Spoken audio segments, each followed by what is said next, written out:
In this example, we will evaluate 2 squared times 2 to the first power.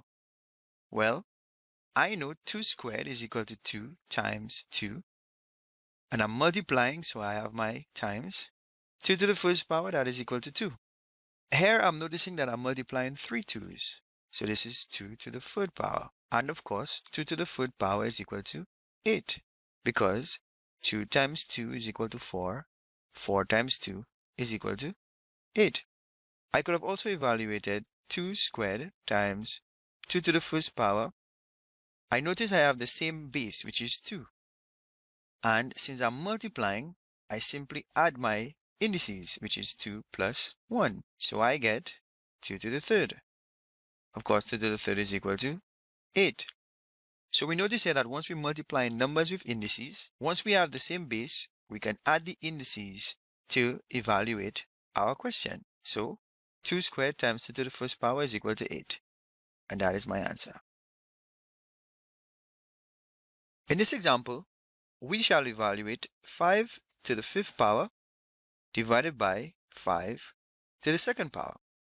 I know 5 to the fifth power is equal to 5 multiplied 5 times. And I'm dividing by 5 squared, which is 5 times 5. Since I'm dividing here, I notice that I have 5 in my numerator and 5 in my denominator. So all my 5's in my denominator will divide into 5's in my numerator.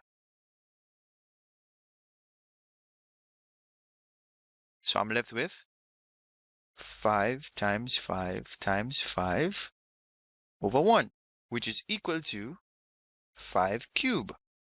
Of course, 5 cubed is equal to 125. I could have also evaluated 5 to the fifth power divided by 5 squared as, here I notice that I have the same base, which is 5. And since I'm dividing, I simply subtract my indices. So 5 minus 2. This will give me 5 raised to 5 minus 2, that is equal to 3. And of course, 5 to the third power is equal to 125. So we notice here that evaluating indices by either adding or subtracting the powers, whether it's multiplication or division, can provide us with the exact same answer. And that is very beneficial if we do have numbers raised to very high indices. Instead of us writing down the entire number, we can simply just add or subtract based on the operation and get our answer. So 5 to the fifth power divided by 5 squared is equal to 125. And that is my answer. In this example, we shall evaluate 4 squared. 4 squared is equal to 4 times 4, which is equal to 16. I could also evaluate 4 squared as, since I know 4 is a squared number, I can rewrite it as 2 squared. And of course, I'm squaring this.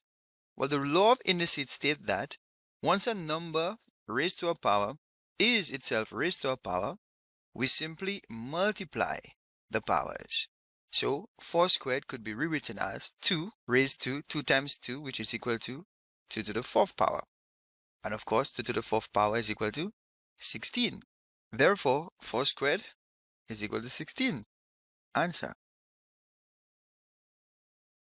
In this example, we shall evaluate 27 raised to 2 thirds.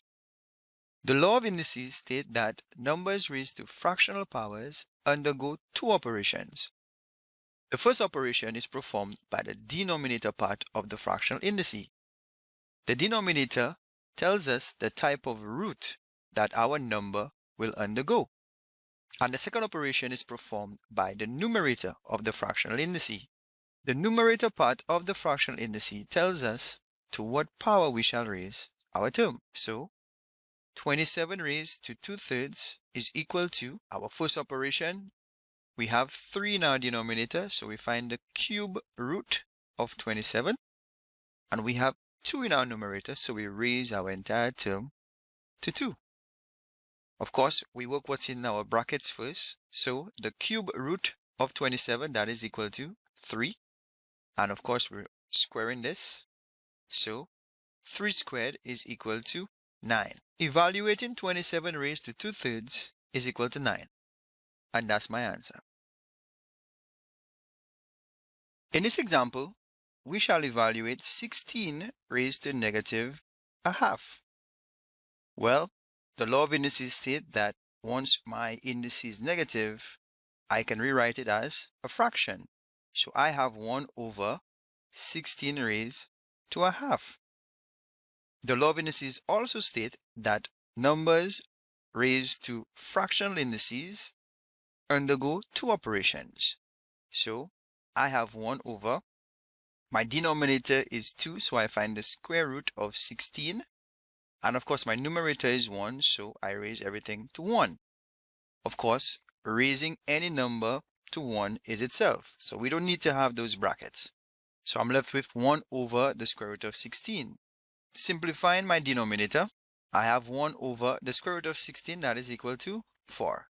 So therefore, evaluating 16 raised to negative a half is equal to 1/4. And that is my answer. In this example, we shall evaluate 3 squared divided by 3 squared. Well, I can do this in two ways. I know 3 squared is equal to 3 times 3. And I'm dividing by 3 squared, which is 3 times 3. I have the same number of 3's in my numerator and my denominator, so they all could divide into each other, which leaves me with 1. My second evaluation could have been 3 squared divided by 3 squared is equal to same base, so I have 3. I'm dividing here, so the law of indices say that I subtract my powers. 2 minus 2, so I have 3 raised to 2 minus 2, that is equal to 0. But I know 3 to the 0 power is equal to 1, and we just proved it here. Anything divided by itself is equal to 1. So we can conclude, therefore, that 3 to the 0 power is equal to 1. Any number, any term raised to 0 is equal to 1. And that's my answer.